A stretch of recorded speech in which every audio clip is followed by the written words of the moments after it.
Mesdames et messieurs de la presse, je voulais commencer par exprimer toute ma compassion à la population de l'Est, et particulièrement du Nord Kivu, de Rutshuru, de Kishishe, qui est terrassée par ces actes ignobles que tout le monde sait.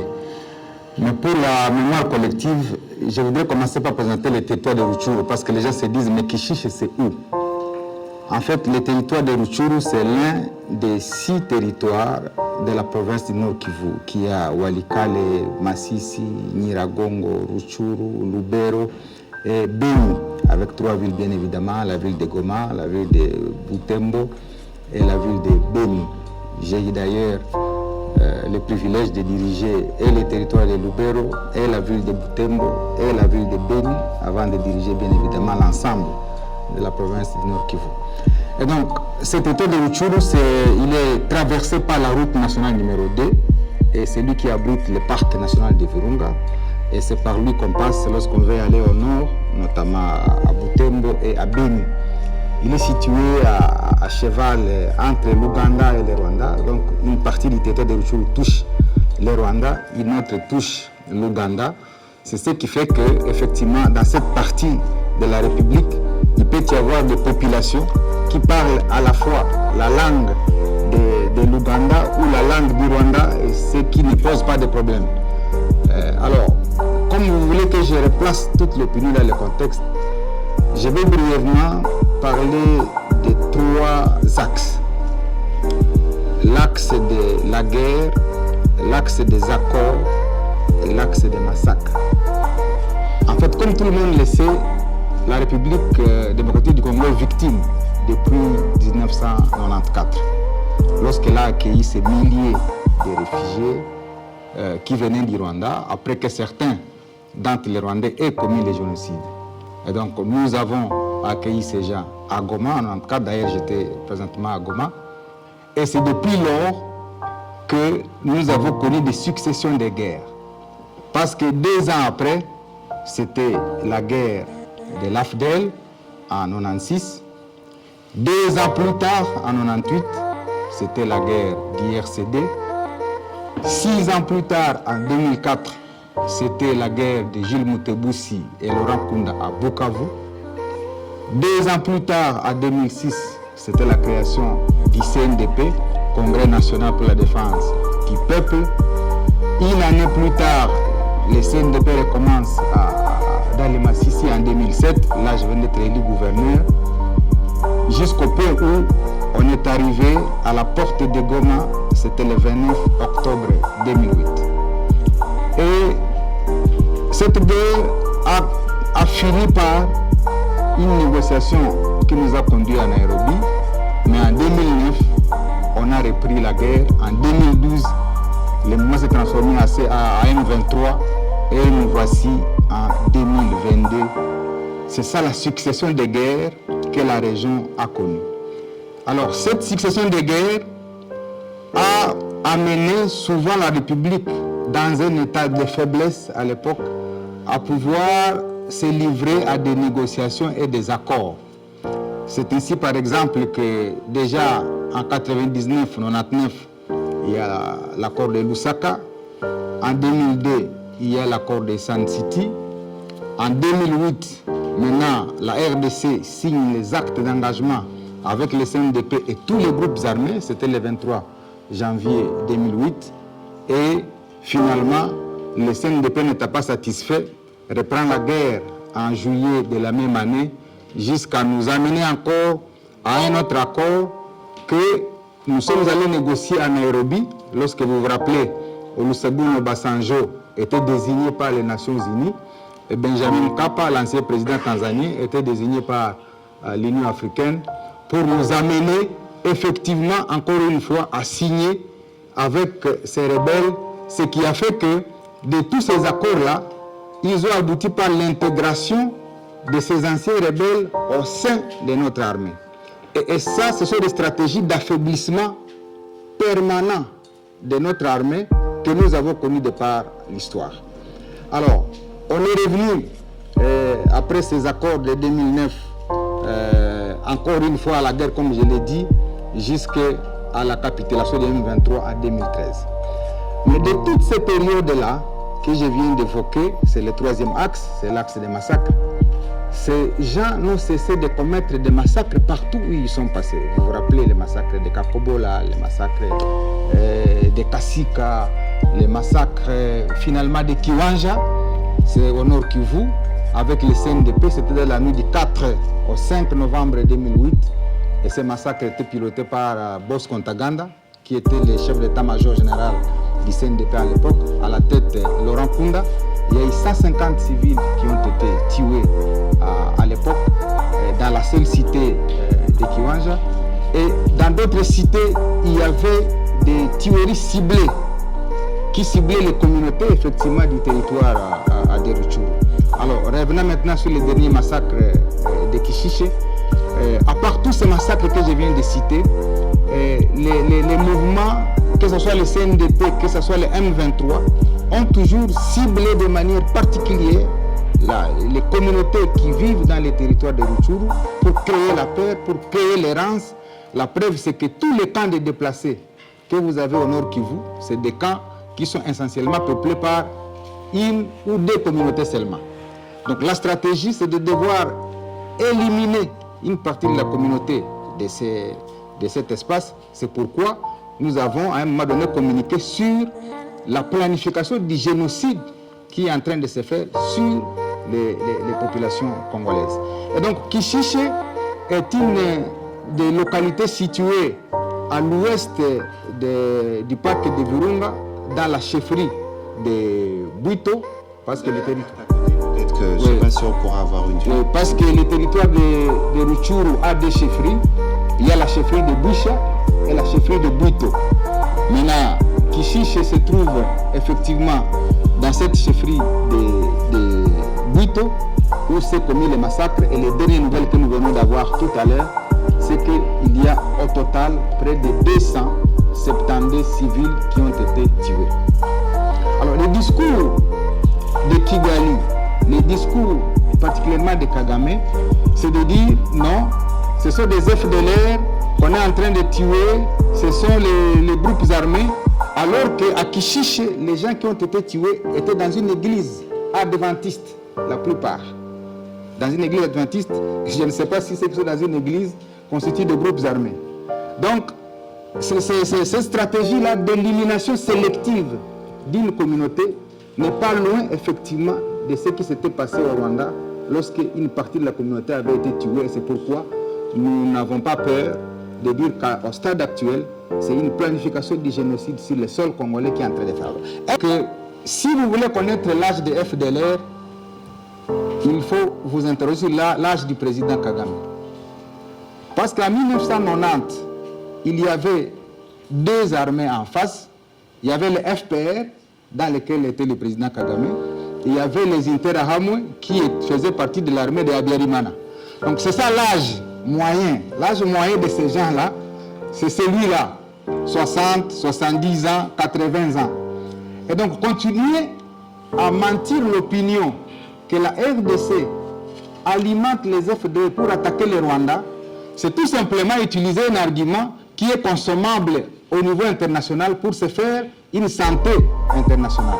Sinon, il n'y a aucunement une politique de la RDC qui peut utiliser des vieilles gens de 60, 70, 80 ans pour penser que c'est cela qu'on peut organiser pour aller attaquer le Rwanda.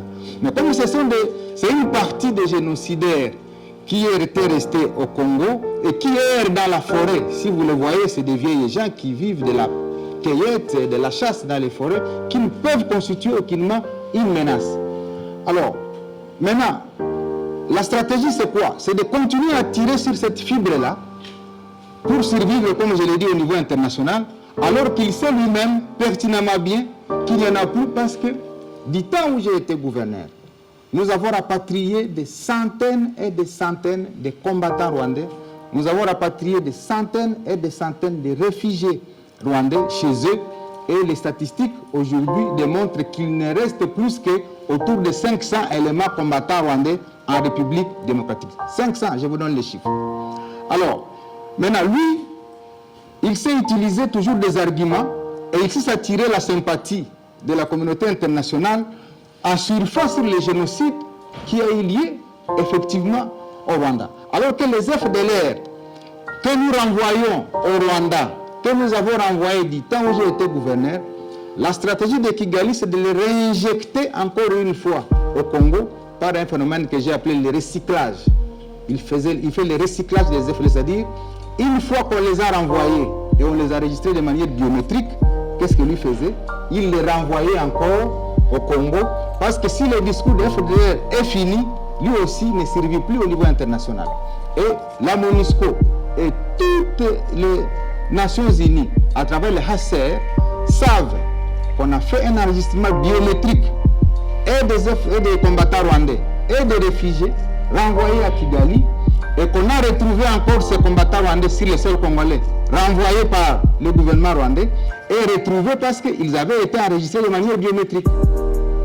Et donc c'est une stratégie qui a été montée pour aveugler la communauté internationale, et heureusement que la gouvernance actuelle est en train de découdre et de déconstruire tous ces mensonges qu'on a filtrés au niveau international. Et l'attraction de cette communauté internationale, il le fait par les passes qu'il fait à chaque fois qu'il y a des problèmes. Vous voyez, au Mozambique, il y a les djihadistes, par exemple, qui ont pris les gisements gaziers que Total allait exploiter avec un investissement de 20 milliards de dollars. Et qu'est-ce qu'il fait? Le président rwandais, il s'est dit prêt à envoyer les troupes rwandaises pour aller combattre les djihadistes, pour fermer la bouche aux Français. Et il fait de même pour la Centrafrique. Et partout où les Nations Unies ont besoin de troupes, effectivement, Kigali déploie ses troupes pour fermer toute la bouche des Nations Unies. C'est ce qui a fait que même le secrétaire général des Nations Unies, lorsqu'on lui a posé la question de savoir, ces armes-là viennent d'où? Il a été incapable de citer le Rwanda, parce que tout simplement, il s'est dit, mais en citant le Rwanda, peut-être qu'il va dire, je retire toutes mes troupes dans les missions onusiennes qui sont disséminées à travers le monde. Donc, nous avons voulu replacer l'opinion dans un contexte de compréhension de la géopolitique internationale, qu'il utilise pour se faire une santé politique, une santé en surface sur le génocide rwandais, alors qu'au Congo, il est clairement indiqué qu'il ne peut y avoir nullement de génocide. Et le discours que le président rwandais tient en disant que lui est le protecteur d'une communauté, c'est un discours qui vise effectivement à semer la haine pour exposer cette communauté-là partout où elle est. Alors que là où elle est, elle se considère comme ayant la nationalité du pays d'accueil. Maintenant, quand lui développe un discours pour dire qu'il est protecteur d'une communauté, c'est comme s'il est en train de dire au monde entier que ceux qui sont là-bas ne sont pas les vôtres, ils sont les miens. Donc au contraire, au niveau international, celui qui développe un discours de haine, c'est le président rwandais qui veut semer la haine dans les communautés qui vivent paisiblement en RDC et partout ailleurs. La preuve, j'ai été gouverneur, j'ai eu des ministres de toutes les communautés et il ne s'est posé aucun problème entre les communautés, qu'elles soient minoritaires, qu'elles soient majoritaires. Et moi j'ai toujours dit que la population congolaise est essentiellement un assemblage de minorités. C'est pas comme au Rwanda où il y a deux ethnies et au Burundi il y a deux ethnies. Si ce n'est pas l'une, c'est alors l'autre. Ce qui n'est pas le cas en RDC, c'est 450 ethnies. On ne peut pas dire qu'il y a un risque de génocide là où coexistent 450 ethnies. Donc, tous ces mensonges-là, nous devons maintenant les découdre à travers des communications internationales pour que les gens comprennent que, eh bien, on doit arriver à la fin d'aveugler cette communauté internationale par des arguments qui ne tiennent plus debout. FDLR, haine, tribal en RDC ou insertion des FDLR dans notre armée.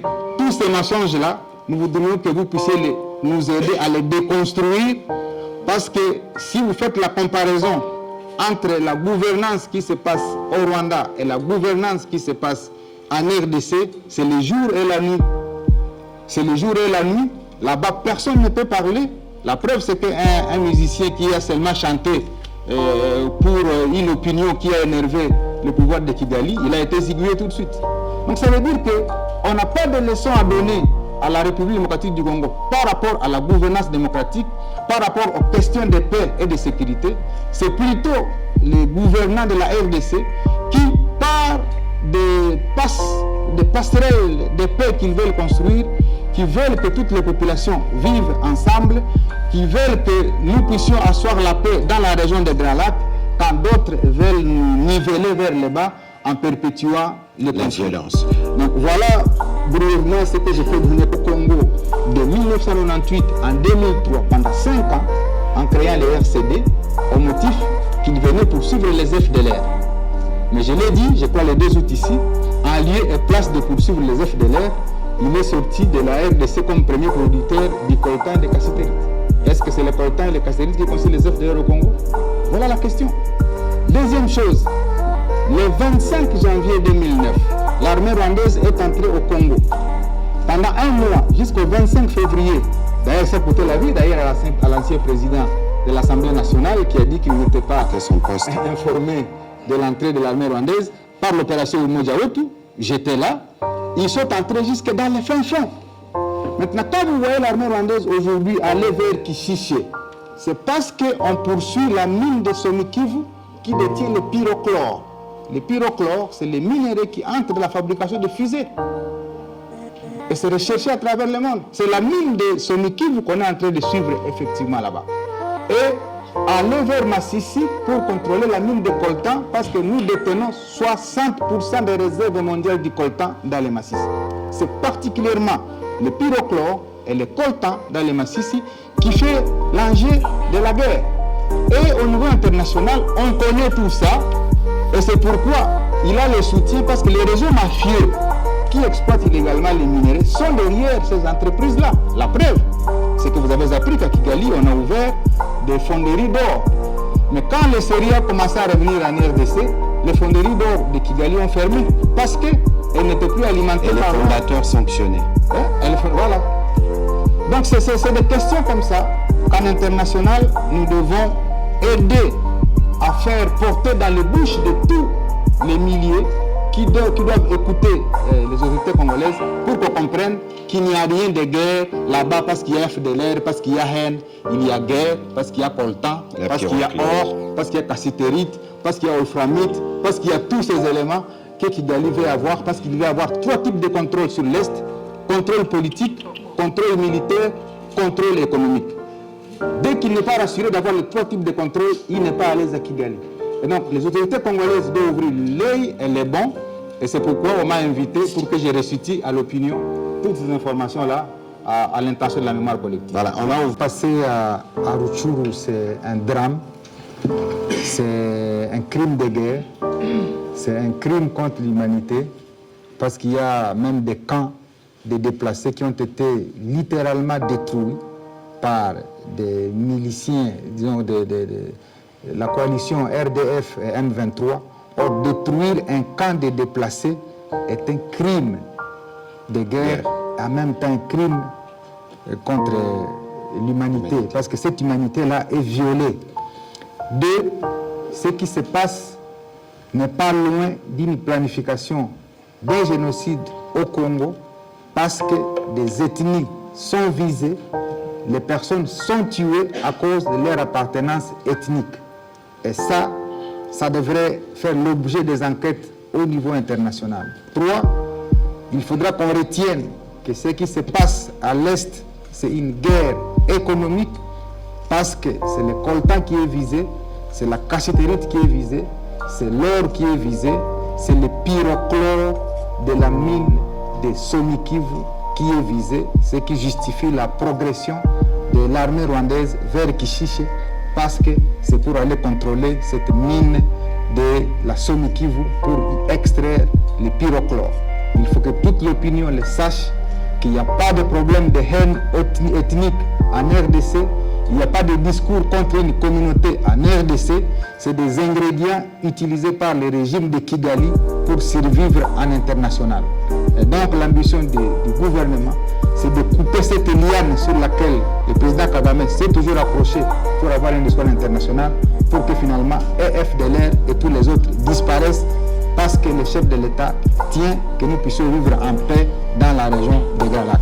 Vous avez suivi que le président de la République a clairement indiqué que la RDC n'a pas de problème avec les... Celui qui se nourrit du sang congolais par les entreprises merdières qu'il pilote à travers ce terrorisme. séparatistes de M23. Si la communauté internationale, les États-Unis, la France, la Belgique, l'Union européenne veulent la paix dans la région des Grands Lacs, eh bien, c'est le temps de soutenir le gouvernement congolais dans sa démarche d'asseoir définitivement la paix dans cette région des Grands Lacs. Voilà, on va terminer en disant qu'il est important que le Rwanda fasse sa part dans ce qui a été convenu au mini-sommet de Rwanda, parce que c'est la boussole régionale. Il y aura une évaluation qui est prévue dans les prochains jours à Bujumbura, et que l'option de la force est l'option qui arrivera contre les M23. Je veux revenir, tout à l'heure on m'a renvoyé l'expression « les saluts du peuple et la loi suprême ». Voilà. Et c'est sur ça que nous travaillons, et c'est ce qui nous lie. Et pour ceux qui sont morts à Kichiché, justice doit être faite, parce que si la justice n'est pas faite, les mal continuera à se perpétuer. Merci et bonne soirée chez vous.